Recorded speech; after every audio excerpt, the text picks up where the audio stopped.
Okay, so today I want to talk about a specific theory of speech perception, which I kind of alluded to in our previous lecture, which is called the motor theory of speech perception.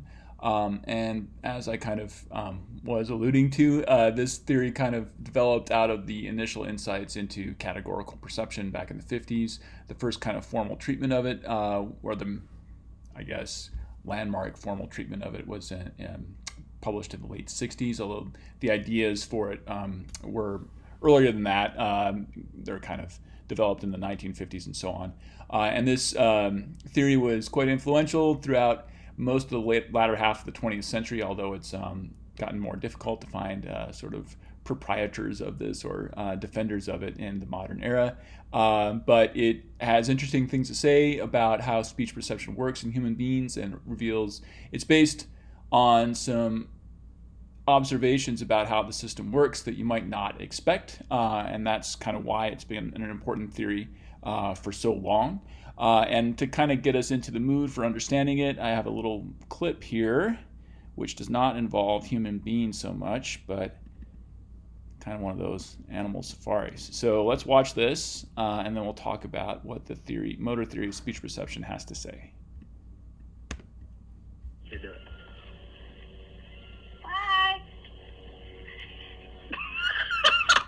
All right, so hopefully you got that. Hopefully, if you ever meet a bear, it will be as friendly as that one, with or without the fence in between you and it. Okay, so where were we? Let's go back for a moment to categorical perception. This is a slide that I meant to put in the previous lecture video, but didn't, because I had hidden it past another slide that I'd ignored. But anyways, the main idea in categorical perception is that your mind translates an acoustic stimulus into a phonemic label, or in other words, it applies a category label to some acoustic stimulus that you hear. So the representation of what you hear in your mind is just basically, it looks like a phonemic representation, as it were, rather than, say, the acoustic representation we're used to looking at in phonetics class. So the acoustic details of the stimulus that a listener might hear are discarded in favor of an abstract representation, and you don't keep details like this in your head for a utterance like this. We know the new math.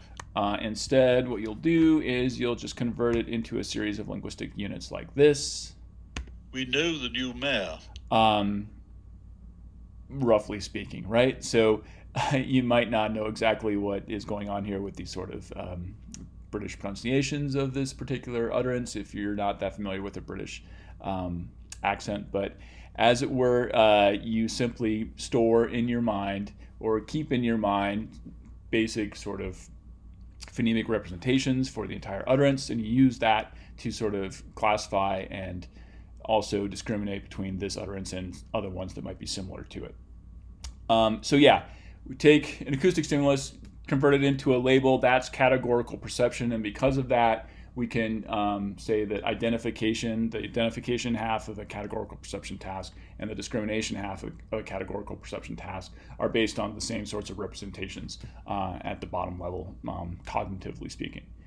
Okay, so this theory emerged from what we just learned about last time with respect to those different F2 transitions indicating different places of articulation. And those findings were first published in the early 1950s. And after they were published, it kind of made a big splash in the world of speech perception or phonetics in general. And people looked for it in other different domains in the phonetics world. So categorical perception was also tested and discovered in VOT distinctions and for stop, glide, vowel distinctions. For VOT, it's maybe not that hard to think about, where you have sort of different timings of aspiration or voicing before the release of a stop. And there's basically points in those the continuum of VOT where you switch from one category to the next, say from unaspirated stops to aspirated stops. If you think about stop, glide, vowel distinctions, there was a finding that showed that we have categorical perception for these distinctions as well. These were also based on studies involving the pattern playback synthesizer and these sort of two-formant patterns that you paint on top of a sheet of cellophane, then run through the gizmo, as my mom might say.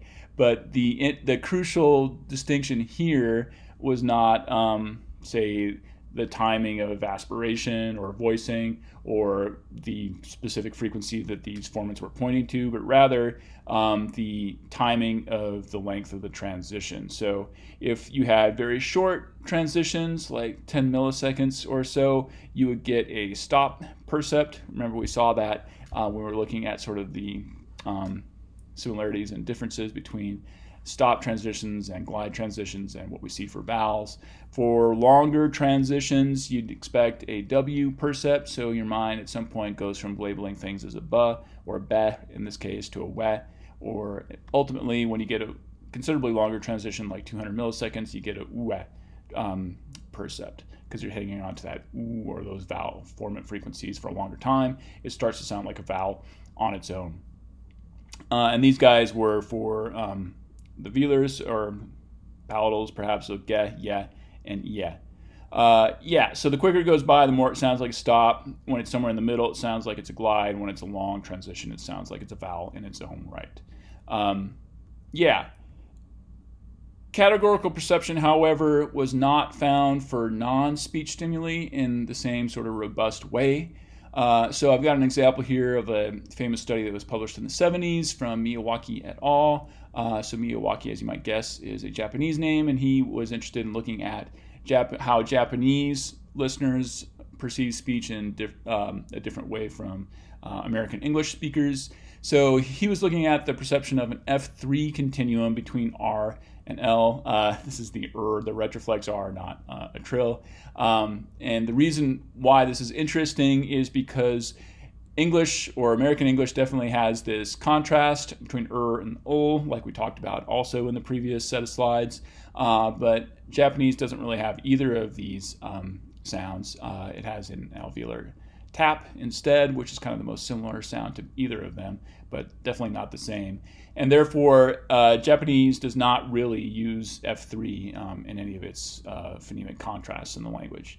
So what will Japanese listeners do when they're exposed to sort of different F3 patterns in a speech signal? Will they care about it? Will they perceive it categorically or not?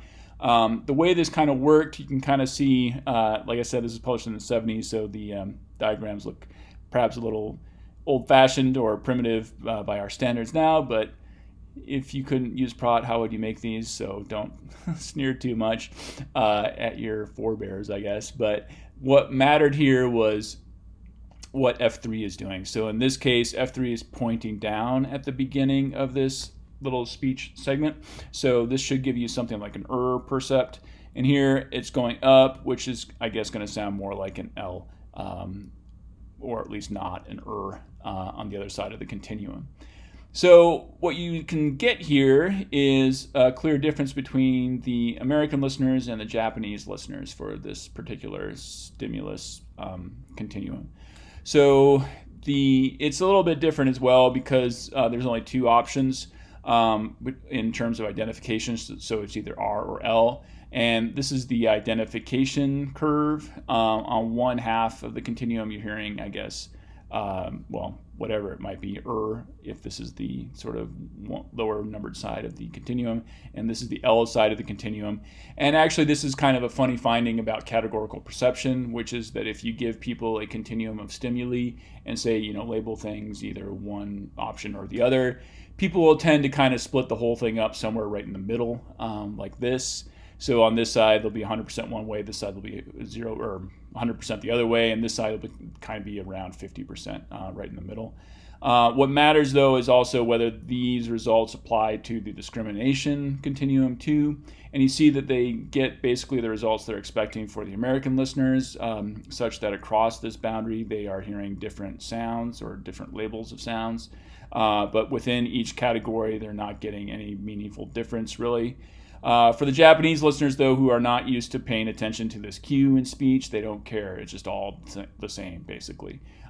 which is kind of interesting because if you put them in a continuum, then they can kind of identify which is which, but when they're next to each other, it's just all guessing. So they're kind of basically hearing randomness, one trial after the other, which is definitely not that much fun if you're a listener in that experiment. They also tested the perception of the F3 transitions in isolation. So just get rid of the F1 and the F2 here and keep these same patterns for F3. What do listeners do in that case? And they call this non-speech because it'll sound more like a bird chirp or something like that.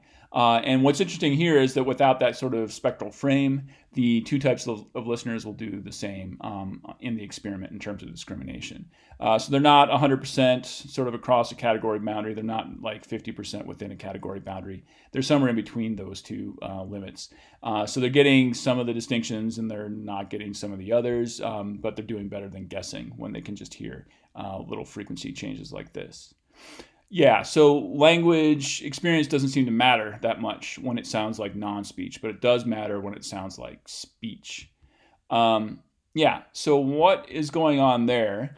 One interpretation of this, and the one that became influential, as I mentioned, is that we do not perceive speech in the same way as we perceive other sounds in our environment.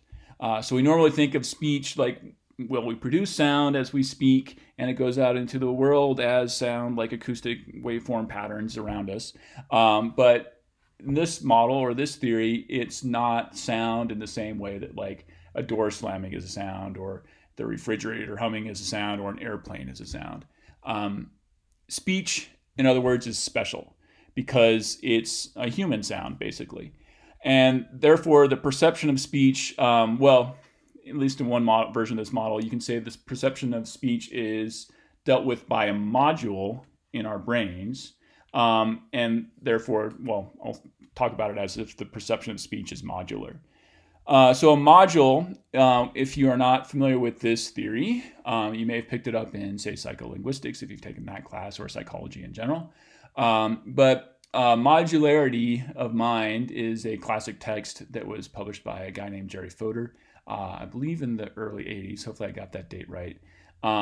But it was kind of inspired in a weird way. So the book is a short little text, like 50 pages long, but it's worth reading if you're interested in anything cognitive in the world of linguistics. Because the inspiration, what's on the cover of the text is an old phrenology diagram. And phrenology is kind of funny. So it was this, it's basically junk science, I guess you could say, that was popular in the mid 1800s, where people had this idea that, different people have different cognitive talents. And, those talents reside in the brain somewhere. And there are different parts of the brain which are devoted to different skills in life. Like, say, you're really good at playing the piano versus really good, as a cook or something like that. So if there's like the piano part of your brain here, and you get really good at playing the piano, then that part of your brain, or more sort of resources, will be devoted to that part of your brain. So it'll grow a little bit bigger and it'll kind of push out the skull a little bit. So if you look at a person and don't even know anything about them or what they do, and instead of talking to them about what they might care about in life, you actually just like look at the pattern of their skull and sort of touch their heads in a way that enlightens you as to which parts are more bumpy than others, then you can find, according to the specific bump pattern on their head, what they're good at in life. Like I said, this is not actually true, but Jerry Fodor, when he made or published his book Modularity of Mind, put an old diagram of what parts of the brain are supposed to be devoted to specific skills in life on the cover of it, because he wanted to make an analogy with that old-fashioned science theory with this theory of the modularity of mind. So the main thrust of that argument is that there are different parts of your brain which are devoted to different skills in life. Maybe not playing the piano, maybe not cooking, and it definitely doesn't make your skull bulge out when you get good at something like that. But it doesn't mean that your brain is just like an undifferentiated mass of associations. And instead, we have to specialize, or human beings are to a certain extent specialized for certain skills in life. And one of those skills, which other animals do not necessarily have, is the ability to perceive speech in a special way. So a module is a special processor in our minds or brains, like an organ within the organ, maybe, devoted to interpreting a particular kind of environmental stimuli. So let's walk you through the basics of the theory here. You can kind of think of a module as a mental reflex. Normally I kind of try to demonstrate this in class, but like if you go to the doctor, I don't know if you can see this at all. I will give this a whirl. Right, so if you go to the doctor and then I haven't had anybody do this to me for a while, least of all myself, but then he'll have you put one leg over the other and then he'll hit your knee with a hammer, and if he gets it at the right spot, I don't know how they train doctors. Maybe they spend years doing this in medical school, because I can't ever do it if I want to. But they train them to hit the right spot of your knee, and then boom, your leg kicks up, and hopefully you don't kick anybody or humiliate yourself, but you always feel kind of foolish because you cannot control that reflex at all. And that's a reflex in general, but a module is a mental reflex. So instead of some physical object hitting your knee in the right spot, there's some sort of environmental happening which hits your brain in the right spot. And then your brain just kicks out and says, this is how I'm going to process that event. So a module is supposed to have the following characteristics. It's supposed to be domain specific, and that means that it's devoted to a very specific kind of environmental event or sort of structure, as it were. It's automatic, so you cannot control it. It just happens. Your brain is designed that way to make it happen. It's fast, because these are supposed to have important biological implications, so your brain needs to do it, and it needs to do it fast. And also it has to be hardwired, which means that you don't have to learn how to do this as you grow up through sort of feedback from the environment.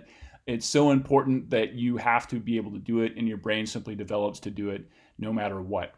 And then interestingly, it has the feature of having limited top-down access, which means that you can't sort of undo the reflex. Like I said, it's not only automatic, you can't unautomatize it. You can't prevent yourself from getting this reaction to the world. And in the world of speech perception, that means you can't unperceive speech as speech. We know that speech is a sound at some level, but you perceive it as speech. You cannot perceive it in the same way as you perceive, say, the acoustic characteristics of general sounds. At least that's the theory, right?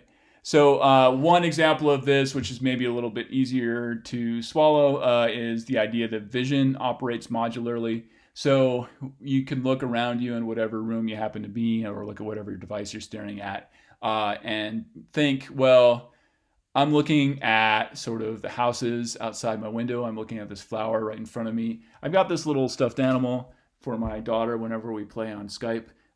This is Winnie Pooh. This is the Soviet version of Winnie the Pooh. You didn't know that, but when you look at this sort of thing, you don't see, specific frequencies of electromagnetic radiation. Maybe if you studied physics, that's what's being reflected off this object in different frequency patterns, according to whether it's white or brown or dark brown or light brown or what have you. You see a bear, or at least a stuffed animal, right? And you interpret things in sort of a more meaningful way than the raw physical characteristics of the stimuli that impinge upon your sense organs, rather.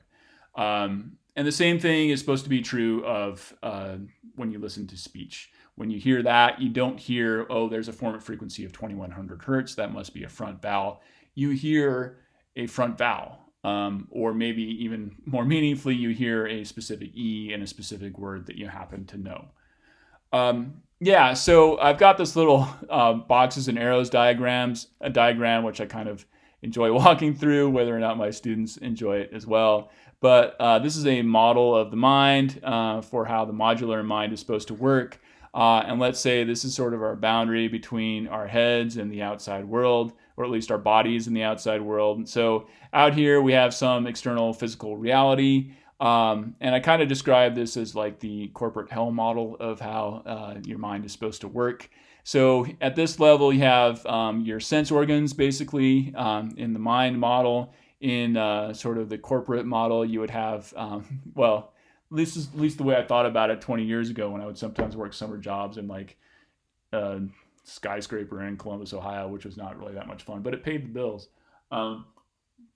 So back in those days, we had people working in the mailroom, and they would kind of get messages from the outside world, and they would feed it to those of us who are working in little cubicles up on the 15th floor or something like that. So your sense organs are basic, very basic reactive devices in your mind, generally speaking, and they just sort of transmit information from the outside world to these processors or modules, which can sort of start to make sense of them.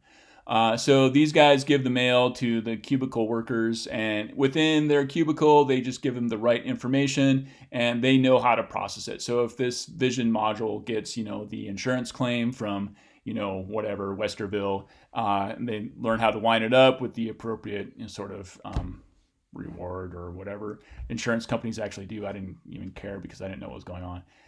They figure out how to process it, and they give that information to the higher level processes here, which are sort of the administrators and the executives in the corporate world or in your mind. They're sort of these higher level processes like judgment, imagination, memory, attention, the sort of parts of your thinking process that have to actually make decisions about what to do in life. And so kind of the funny thing is with this, if you've ever worked in one of these sort of situations before, sort of a hierarchical, large corporation, you find that the people who are supposed to be in charge of things do not actually know how to do these jobs very well at all.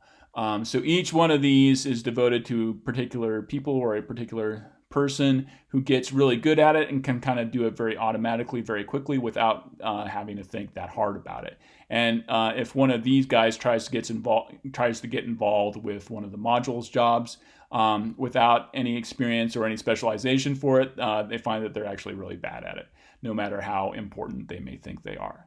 And you can fool your mind in the same way. We all like to think in sort of like these grand terms, but when we try to do the things that are basic for our minds to do, we can often run into trouble.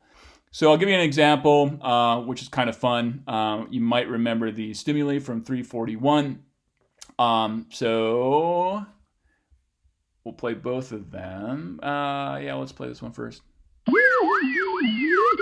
Yeah, so hopefully you understood that because you've heard it before, but if you didn't, I'll play it again.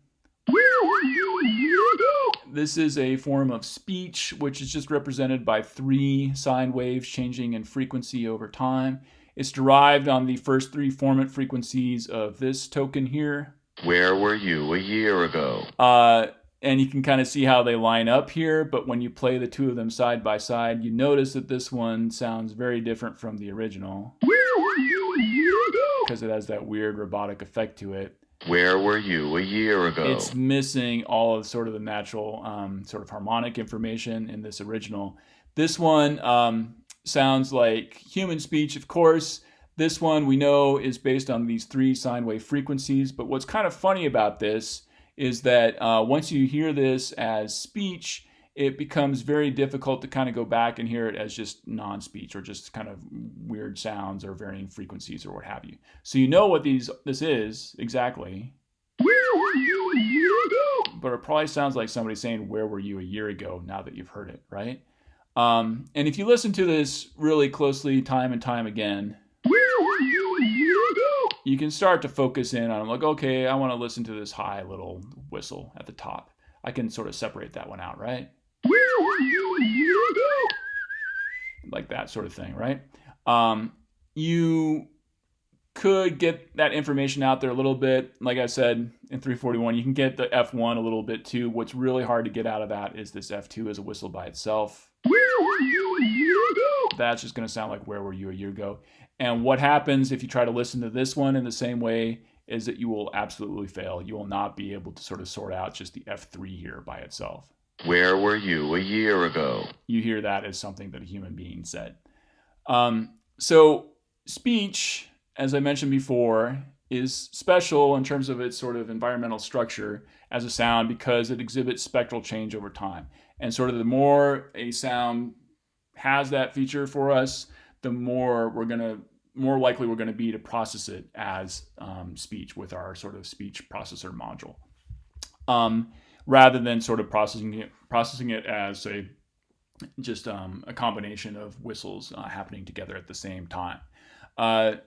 And once we do that, our speech module is going to say, that's mine. I am going to process this forever because it's so important. If it's something a human being is saying, it matters a lot more than, say, an airplane sound up in the sky or, the background noise of a fan or something like that. We have to interpret this because it might have meaning in some way. So like I said, when you haven't heard sine wave speech before, you tend to hear it maybe as like whistles or chirps or robot noises or something like that. But once you get it, you can't go back. The speech module will take over, and you have limited top-down access at that point. So you can't go undo sort of the effects of the processor and hear it as unprocessed acoustic signals. So it's impossible not to not perceive real speech as speech. Motor theory says what's going on here, what our module does, is that we're not hearing speech sounds as sounds per se, but instead the module we have devoted to the process interprets what gestures produced those spectral shapes that eventually impinge upon our eardrums. So we don't hear speech as sounds. We hear speech as gestures because we know that if somebody's speaking, they're using articulatory gestures to produce particular sounds.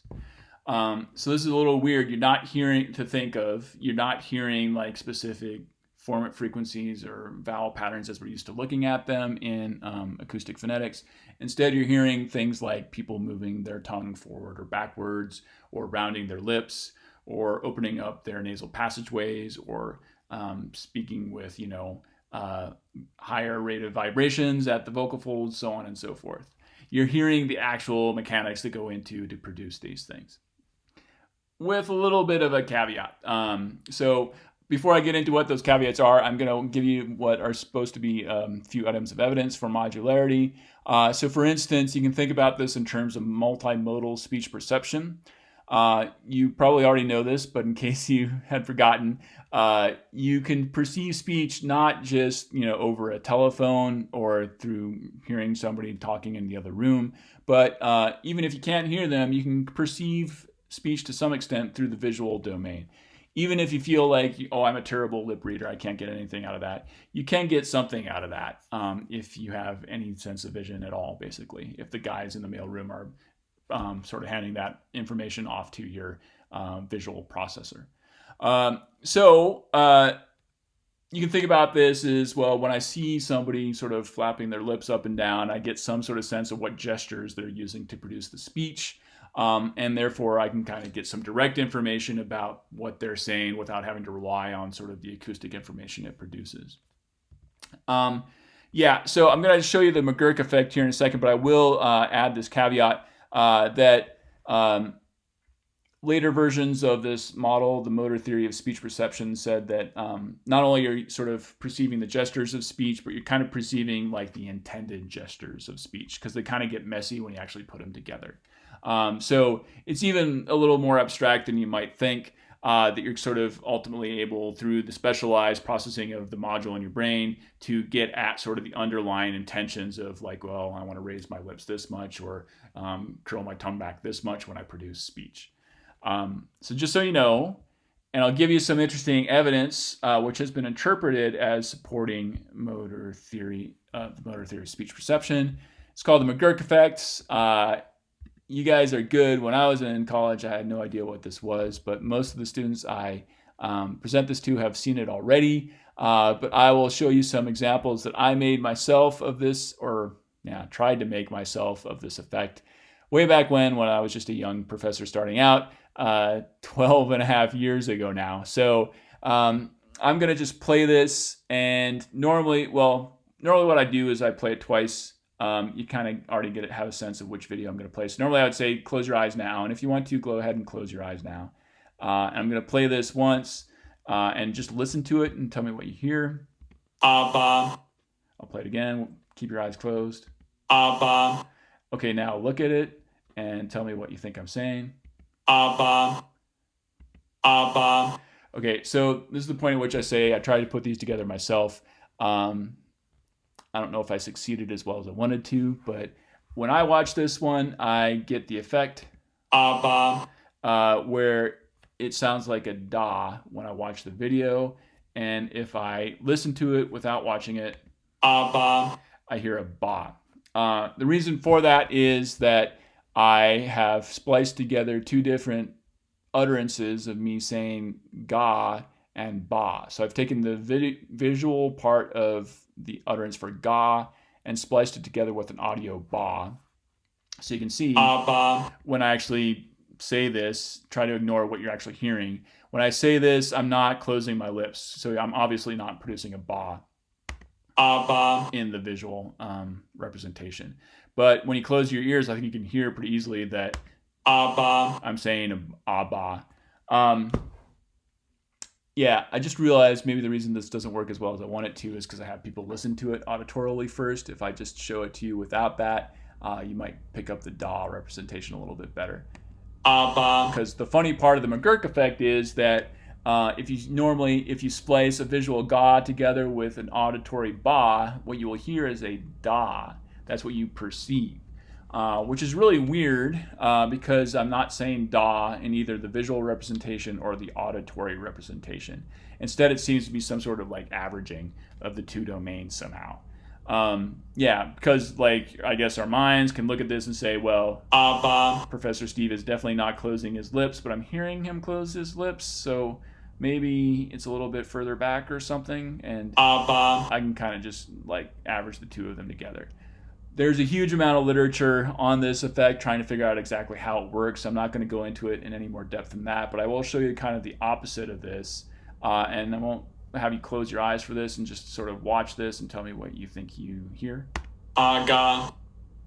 Aga. And maybe if you're like me, you hear me saying abga or something like that with a combination of a bilabial and velar stop. Aga. Or maybe you don't. But either way, you can see in this one that I am going to close my lips when I produce this sound. Aga. If I mute it, it might be easier to see that. But what I'm getting in the auditory domain here is an auditory ga. And it's funny, this works in an asymmetric fashion somehow. I mean, it's weird in general. Aga. But I'm getting kind of, at least the way I perceive it, I get a combination of ab and ga here. I get both places of articulation rather than them being sort of averaged in the middle. So this was also originally published in the 70s. The two guys who discovered it were named McGurk and McDonald. They published two papers. The first was McGurk and McDonald. The second was McDonald and McGurk. The first one had McGurk's name on it first, so he got the effect named after him. I don't know if McDonald regrets that at all, but McDonald had a lot to compete with the fast food restaurant chain anyways, and McGurk sounds kind of funny. Seems like kind of funny enough to sort of be applicable for this funny effect. So that's what it's called. I can give you some... and I think the way they discovered it is because the mid-70s were like the era when VCRs were first being developed, and people could sort of easily videotape speech or anything they wanted to, for that matter, and they were kind of splicing things together, and they discovered it somehow. Here's kind of the canonical McGurk effect as I try to display to you in those videos. So if you have an audio ba spliced together with a visual ga, the idea is you're supposed to perceive a da, which is neither the output, what the output of the visual processor should be, or the auditory processor alone. Instead, it seems to suggest that you have a speech processor doing something special in this case, and giving you something which is not in either the auditory or visual domains itself by themselves. If you do it the other way, you might get ba as the percept, or like I said, ga or gba or something like that. The McGurk effect, when you get it turns out is exceedingly robust. So when these guys first spliced these tapes together and found that we get this weird effect as human beings. Even though they knew what was going on, they couldn't sort of undo the effect and say, oh, I don't hear a da, I hear like ba, because that's what's in the sound domain. They knew what was going on and they still got the effect. And maybe when you were looking at those videos, even though you knew what was going on, you would still get the effect too. Or maybe not. Adults show the McGurk effect more than children. So if you do get it, it's robust. And then people who have more experience with speech tend to get it more often than people who don't. And also something kind of funny is that Americans show the McGurk effect more than Japanese. And this is also, it's not super clear why this is the case. As we saw on one of the previous slides, there are sort of interesting sort of underlying differences in speech perception between people who speak different languages like English and Japanese. One of the interesting facts about Japanese is that it is a language which doesn't have many labial consonants in it at all. It has a sort of bilabial fricative, but that's an allophone of the underlying fricative H. So some people hypothesize that, well, maybe just Japanese listeners are not that used to sort of looking at a person's face to kind of pick up labial cues, and therefore they're not as susceptible to sort of that visual information as speakers of a language like English. Also, supposedly, it's a cultural thing in Japan such that it's impolite or something to that effect to sort of look at a person right in their face when they're speaking to you. And so maybe they have less experience for that reason as well. When I was in grad school, I had friends who studied Japanese phonology and who had supposedly been to a academic conference on the topic where somebody had like floated this idea as a hypothesis about why the McGurk effect doesn't happen as much for Japanese listeners as it does for other listeners. And some Japanese guy got up and like came to the mic in the question and answer session after the talk and said, well, how could you possibly say that? It's a stereotype about Japanese people, and wasn't looking at the rest of the audience in the face when he said it. So I don't know. Maybe the legend has legs. Maybe it doesn't. It's either way, scientifically, might not be that easy to test. We just know what the effect looks like at the end of the process. So the original McGurk data, they had auditory ba-ba and visual ga-ga, and they combined them sort of, these are the response types rather. So I'm going to show you the data that they counted up for people I guess they had the foresight somehow to test people of different age groups already in the very first study. So these are categorized into different types of responses. So ba-ba is just the auditory responses alone when they ask people what they heard. Ga-ga is the visual-based responses. What they call fused are the da-da responses, which are sort of halfway in between these two. And then combo responses are things like gab-ga or bag-ba, which have both places of articulation sort of sequentially in here rather than merged into one. So with this stimulus setup, what you get for very young kids are a lot of fused responses like da-da, but some visual responses, some auditory responses as well. For slightly older kids, you get somehow less fused responses and no visual responses, and then 36% auditory. And then when you get to adults, they're almost all fused, so about 100% for people from the ages of 18 to 40. So these fused responses become more prevalent as people get older, and somehow maybe the kids are listening a little bit more to the auditory signal, or for whatever reason don't get this merger in the same way.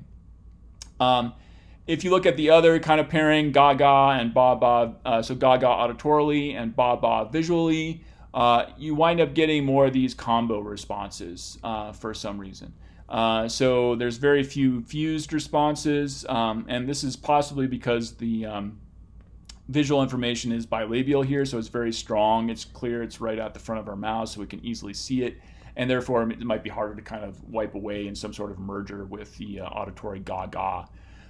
So with adults, you get a lot of those responses, more than half, less of those responses for younger kids. The younger kids seem to be basing their responses more on the auditory information. And interestingly, there's a fair amount of visual responses here from the adult listeners, so about 30% of those. And maybe if you watched me try to say that sort of combination of underlying stimuli, maybe you got more visual responses than auditory responses. I'm just guessing about that because of what I know from previous students who have taken this class. And every year I'm like, I got to make better visual stimuli than that, or McGurk stimuli than that, and I somehow never get around to it.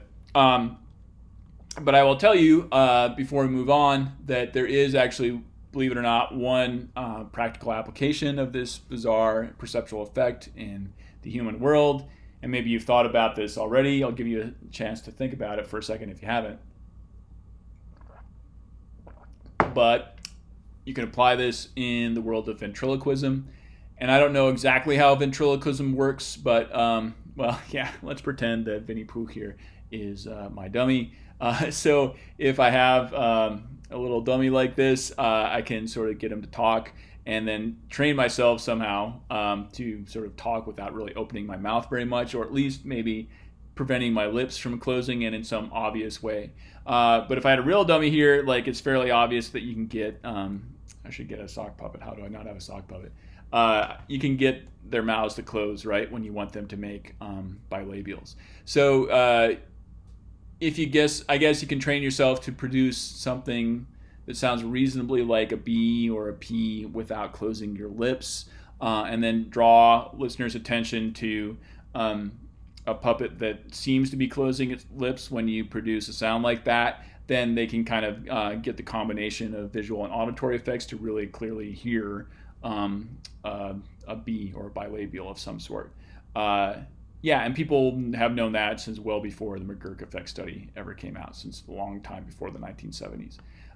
So that's cool. People have been scientists since well before anybody published anything about science. Never forget that.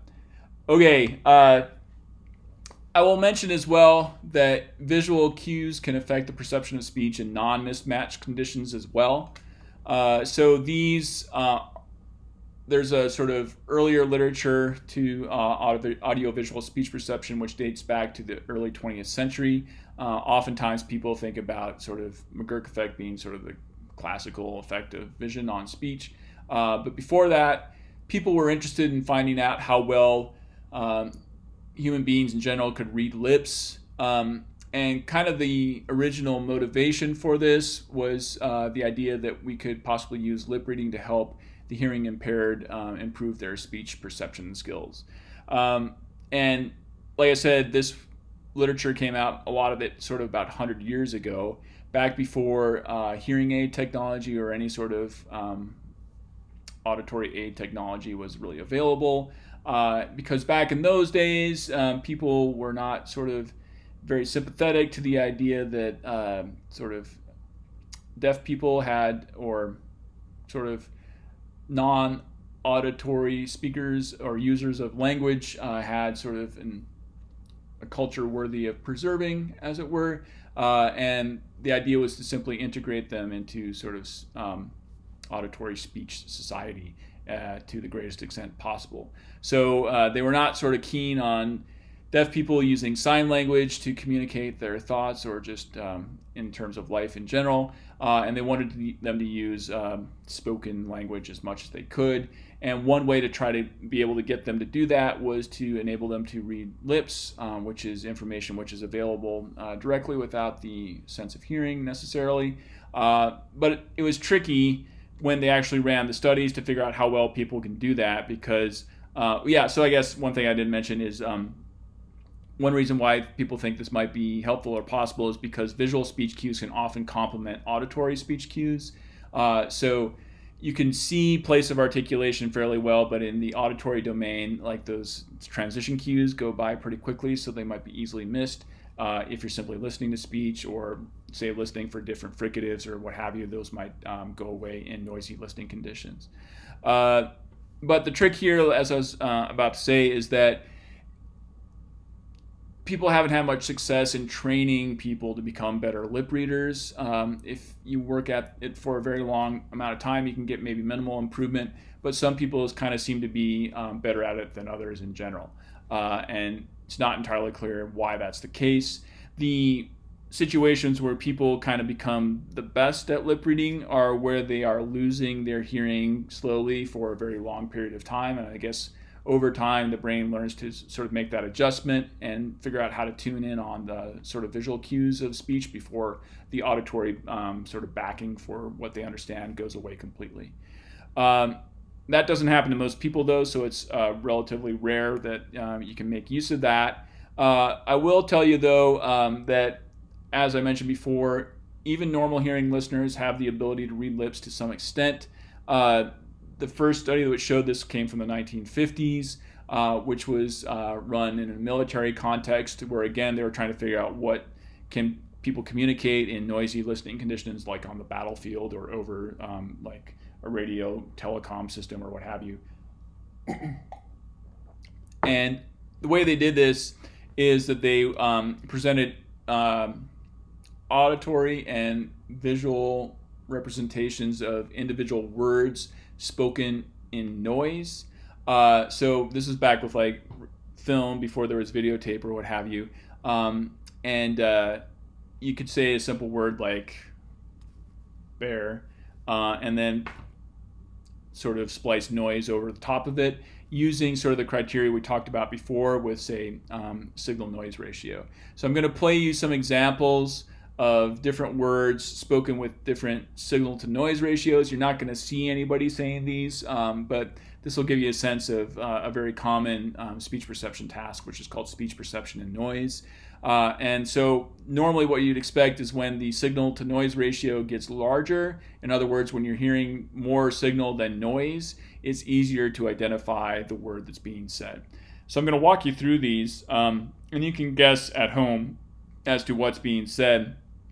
It should be harder at this level than it is at these levels as we go up, but hopefully by the end of this, you'll hear the answer without any difficulty. So feel free to guess. You're not going to have it's not going to have any effect on your grade whether you do or not, but it's more fun if you do. cheese, I'll play that one again because I kind of talked over it. cheese, Did you get it? Here's their second shot. cheese, cheese, A little less noise cheese, cheese, and no noise at all. cheese, Yeah, so that's the word cheese. That has a couple of voiceless obstruents in it, so those kind of easily get sucked up by the noise when they're in a kind of low signal to noise ratio like this. cheese, So maybe you didn't get it right away. Let's try this one. beer, beer, beer, beer, beer, beer, beer, Yeah, so normally when I play this one in class after the warm-up for the first trial, most people get this right away. beer, Draw your own conclusions. Let's try one more. tithe, tithe, tithe, tithe, tithe, tithe, tithe, Okay, so normally people don't get this last one very quickly, if at all, until they get to the clear listening condition, and they're like, what is this word? tithe, Some people are familiar with that one, some people are not. It's a religious tradition where you're supposed to give 10% of your income to the church. And there are some people who do that to this day. It's not that common, though. So it's harder to pick up. And, there are other features of this word as well. It's also got a couple of obstruents in it. But low frequency words like this tithe, are tithe, usually harder to pick up in noise than a higher frequency word like beer, or. cheese, Yeah, just based on your experience with them alone. So the results of the Sumby and Pollock experiment kind of reinforce that finding. So this is comparing the auditory only condition with the audio-visual condition and looking at how many words the listeners or observers got correct in differing sort of response conditions. So this kind of reflects the overall frequency effect. In some of these conditions, they just had 8 words to choose from in terms of what they saw. So pick one of 8. Which one is the one you see or hear? And then another condition, they had 16 words to choose from, 32 different response options, all the way up the scale, multiplying by 2 in each case. As you might imagine, when they have more response options to choose from, it gets harder, so their percent correct goes down more, and the percent correct also goes down more as you have a lower signal to noise ratio. So these are, our worst one was 0 signal to noise ratio, 0 dB signal to noise ratio, and most of the subjects in their experiment were doing quite well. They have limited response sets, so that kind of helps out in that regard. But when they get down to negative 30, they're just not very good at all, right? They get a boost though in their overall percent correct when they are able to see what a person is saying rather than just hear what they're saying. And the idea here is that when you get this visual information, it gives you an increase of 12 dB in terms of signal to noise ratio, or the equivalent of a boost of 12 dB, like going from negative 30 to negative 18, or negative 18 to negative 6, so on and so forth, when you get that visual information. So that visual information is informative to listeners or observers, and it cuts through that noise if you're communicating in a noisy situation. So that, again, the point of this is that these are people who are just, they don't have any hearing deficit at all or any visual deficit. They're just regular people who may or may not think that they have lip reading ability, and it turns out that they do have some lip reading ability. We've all got this. It's part of just how our brain is organized to perceive speech. There's a more extreme example of the Tadoma method. So this is pretty cool. You can kind of think of this in terms of like Helen Keller, who hopefully you know who she was. But she was both deaf and blind, and there are other people in that sort of similar situation who don't get any sensory information through either the visual or auditory modality. And what they can do to communicate, or at least understand what other people are saying, is to sort of place their fingers over the articulators of somebody who's speaking to them. So this is an example of what it looks like when a child is using this method. And I don't know exactly how you're supposed to place your fingers for this. I think you need to get at least your thumb over the person's lips. And I think you should probably connect up with the vocal folds if you can with sort of your pinky finger, and then maybe use your other 3 fingers to figure out what's going on with the person's jaw and maybe their tongue as well. So this was originally developed in the late 1800s. There were a couple of kids in Kansas who were named Tad and Oma, who unfortunately had this condition, or were living with this sort of sensory scenario, and they learned how to communicate by using this. So the method bears their name ever after. And so this is communicating through what's called the tactile modality, through the sense of touch, right? And you can do it. It's amazing that it actually works, that you can get speech information through your hands or through the sense of touch, even though we normally think of speech as sound, right? So a really fun example of this is this study that was done by a famous phonetician, Carol Fowler, who works at Dartmouth. I believe still works there to this day, and one of her students named Deacle. So they tested the ability of college students to perceive speech through the Tadoma method. So these were students at Dartmouth, which is a pretty good school, but they had never had the experience of using this method before, so they're entirely naive to sort of perceiving speech through this modality. So what they did is they presented synthetically produced stops in the auditory domain that were combined with mismatched tactile information. So you'd hear like an auditory ga, one of those synthetic syllables, and then the students were told to place their fingers in the Tadoma method on top of Carol Fowler's mouth as she tried to mouth the word ba, or the syllable ba, as they were hearing the auditory ga through a loudspeaker. So it was kind of like a McGurk type setup where you're getting different information through the auditory domain versus the tactile domain. And the question was whether or not you get some sort of merger or some sort of effect of the tactile information on what you're hearing auditorily. So the assumption was you would probably get a strong effect of the auditory information because you're used to listening to that, but maybe you'd get some influence of the tactile domain as well. They also did kind of a mismatched pairing with auditory ga and orthographically presented ba, so it's just simply reading the syllable in front of you. And like I said, this is Dartmouth. It's an Ivy League school, so you expect the students to have a lot of experience with reading and just looking at the symbols of sounds on a piece of paper, but not so much experience with sort of having their fingers placed around a person's mouth when they're speaking. Although, again, this is college, so you never really know what experience they've had. But the idea was for the listeners to report what they had heard through these combinations of stimuli. And it turns out that they got the effect they were hoping for. So when they actually were placing their fingers around Carol Fowler's mouth, they were getting an influence of those ba articulations, which you can feel really easily, ba, when you move your lips as you're speaking. So unfortunately the scans of these have never worked out that well, but the idea here is they're, so it's not only was there an effect of the tactile information on what people heard, but there was no effect of the orthographic information when they were reporting what they heard. So they had their auditory stimuli in a continuum here. For on this end, they were getting more ba responses from just the auditory stimuli alone, or that's what you'd normally expect. And then as you go through the continuum, you get more ga responses or fewer ba responses, right? But the curves shift a little bit depending on the mismatched information. So when they are feeling bas in every single case, all of these points on the curve are shifted to more ba responses. There's a little bit of a shift for the orthographic information, but I believe it's not significant statistically speaking, and it's either way not as profound as the shift you get from the tactile information, which is cool. The Carol Fowler interpretation of this is slightly different theory of speech perception called direct realism.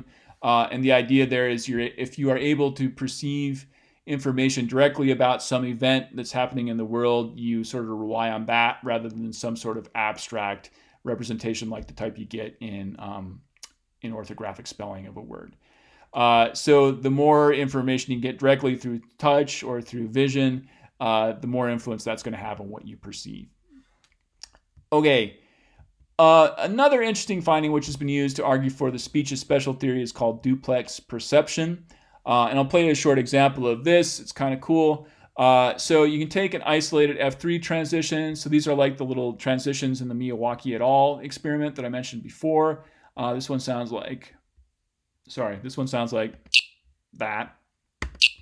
And I guess I'll pause here and say, if you're trying to match this up with any sort of speech sound in the world, which one would it be? Does that sound like any sort of syllable or segment to you? Maybe it does, maybe it doesn't. This is what it looks like in a spectrogram form. And you present this isolated F3 transition to one ear, and then you present this spectral frame to the other ear. Da. Okay, what does that sound like to you? Da. Okay, there's a vowel in here which sounds like ah, and it's an open question as to what consonant is here at the beginning. I'm not going to tell you what I hear because it might bias you too much. Da. But you should hear some sort of consonant here at the front. What is it? Either way, you're presenting this spectral frame to the other ear, so you got to chirp in one ear, this frame to the other. And what happens is you perceive the combo in what is called duplex fashion. Da. So let's say you present the frame to your right ear and the chirp to your left ear. What you're supposed to get out of this is a percept of two things at the same time. Da. I hear a da. Da. In that particular case. In this case, I heard maybe something ambiguous between a da and a ga. Da. Da. Although when I listen to it now, I hear a ga. So it's velar. When you get that chirp in there, which is right up here, Da. it shifts the percept to a da. It kind of gives it the frame you need to figure out what's going on with these other formants down here. But at the same time, I hear that as a chirp. Da. So it's being processed, in theory, both by your speech processor and also by your auditory processor. Because it's kind of standing out. They modified these stimuli so that chirp is a little bit louder than the rest of it. The reason I mentioned like playing one in the right ear and one in the left ear is because your speech processing module, turns out, is on the left side of your brain where the language centers are located, right? So you may or may not know this, but your brain is contralaterally organized. So stuff that goes into your right ear gets processed by your left brain. It goes through the middle, and then stuff gets processed. Stuff that goes in your right ear is processed by, sorry, I messed that up. Right ear goes to left brain, left ear goes to right brain. I don't know exactly why that's the case, but it's interesting and it's reliable. It may differ a little bit. The size may differ a little bit. If you're left-handed, sometimes that occurs, but either way, it goes from one side to the other. Normally, your speech processing centers are going to be on the left side of your brain or in your left brain. So that's why you put sort of the speechy stuff in your right ear, and you get this to work. So the parts of your brain which are more likely to be processing sound in general fashion would be on your right side of your brain, or I guess they're kind of on both sides, but you get both modules kind of working at the same time. This is the original stimulus without sort of amplifying the little F3 part of it. Da. Da. And maybe it's harder to hear the chirp in that particular case.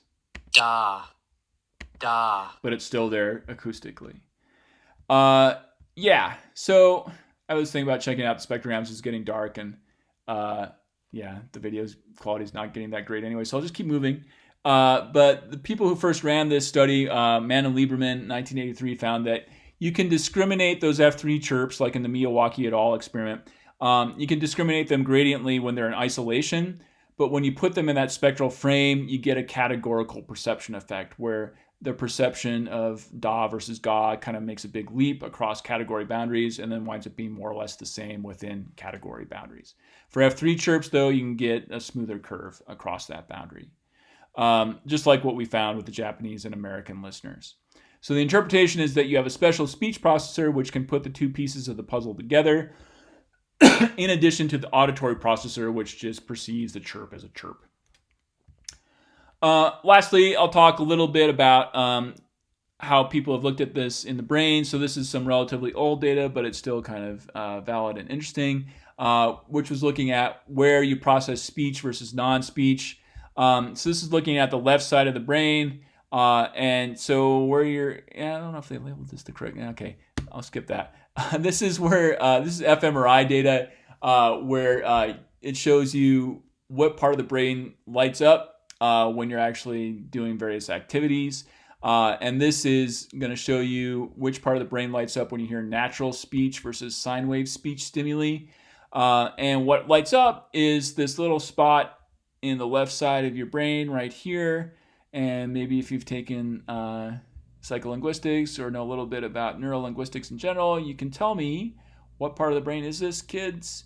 It is Broca's area. So this is a unique part of your brain. You can think of it as a module if you want, which if it is injured or damaged in some way will sort of prevent you from, it will prevent you from being able to speak in a fluent manner. This controls the speech processing part of your brain, not in terms of, or speech production part of your brain. And in addition, interestingly, it is where speech perception happens when you're hearing natural speech as opposed to sine wave speech. So if you remember those demos I gave you where we're comparing like where were you a year ago in terms of the natural token versus the sine wave token, you could hear they both sounded considerably different. You could maybe get some acoustic information from independent chirps in the sine wave speech stimuli. You couldn't get that in the natural speech stimuli. And maybe it's because this part of your brain is simply taking over and saying, okay, I'm going to figure out what this says because I know how to say things. I produce things and therefore I know how to perceive what's being produced. That's kind of the motor theory of speech perception in a nutshell. With that in mind, I'll give you one last thought about this. In the 1990s, there was an interesting finding made in Italy where there were these researchers studying the brains of macaques, which are a type of monkey, and they discovered what they called mirror neurons. So what happened is that they had these monkeys who had been trained to make grasping motions with their hands, and while they were making these grasping motions with their hands, the researchers were sticking little electrodes in the monkeys' brains to try to figure out which parts of the brain are lighting up when the monkeys make these grasping motions. One day, they had the little electrodes stuck in the monkeys' brains, and then one of the researchers made a grasping motion independently of the monkey, but they found out that the electrodes were still firing, that the parts of the brain in the monkey that were devoted to making the grasping motion were also devoted to understanding the grasping motion or perceiving it in the world. And so they called those parts of the brain, or the sort of cells in those parts of the brain, mirror neurons, because they respond both to sort of perception and action when the monkeys are making that gesture. So at a very low level, there appears to be a neurological link between perception and action in the minds of monkeys, at least. And you can infer from this that, well, probably we're, maybe souped up monkeys, if you want to think of us that way. And probably we have these mirror neurons too. So it's harder to find with human beings because it's, there are ethical implications to sticking electrodes in our brains when we're doing basic things like grasping stuff. So they haven't really pinned this down to specific neurons or parts of the brain, but it's not that big of a leap in logic to think that our brains would probably do this too, because it has obvious uses, right? And there's other species which do it, which are related to us. So the big idea in motor theory is that we perceive speech as gestures, not as sounds. So we perceive the articulations which make the speech sounds and not the sounds themselves. And then in sort of the evolved version of the theory, we perceive not the actual gestures which people are doing, the sort of specific motions they make with their tongues and lips and so on and so forth, but basically the instructions for those gestures. So our minds are equipped with the special equipment, because speech is so important to us as a species, to enable us to figure out what these intentions are. There's no sort of general process we can go through to walk us through the steps of how this is done, in the same way as we figured out like what frequency note is being played on a piano or what have you.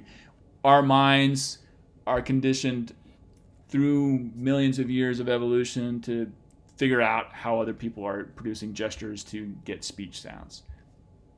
That's basically the theory. It's special, it's not general. So the perceptual interpretation of speech differs radically from the acoustic organization of speech sounds. You can't figure out how speech perception works from figuring out how the perception of sounds in general works. Speech perception also, for this reason, can be multimodal. It doesn't simply have to rely on acoustics. It can rely on other domains like vision or touch, and that information can sort of influence or override the acoustic speech cues, which are kind of more indirect anyways, because they're like the results of the gestures rather than the gestures themselves. And then, of course, we still have limited top-down access to sort of the primary acoustic elements of speech, or whatever the primary elements of speech are anyways, even if they're articulatory, because it's processed by a special module in our brain, which just doesn't need higher level thinking to work, and in fact works a lot better because it's just devoted to the task for its entire human existence. So again, I'll just reiterate this one more time. Motor theory, you perceive speech as articulatory gestures, not as sounds. That's the idea, and there's lots of interesting pieces of evidence we get to support this throughout the world of speech perception, which kind of is what makes this theory fun, even if it's a little counterintuitive. But that's kind of what theories are for. So I'm going to stop with that now, and then we'll move on next time. At this point, I would normally set up a palatography demo for the class, and I still, at this point in July, don't know exactly how that's going to happen. But what goes along with that is a description of sort of the muscles we use to produce gestures in speech. So I will walk you through that in the next lecture, and then we'll see how the rest of it goes come November. All right, that's all for now, so have a good night.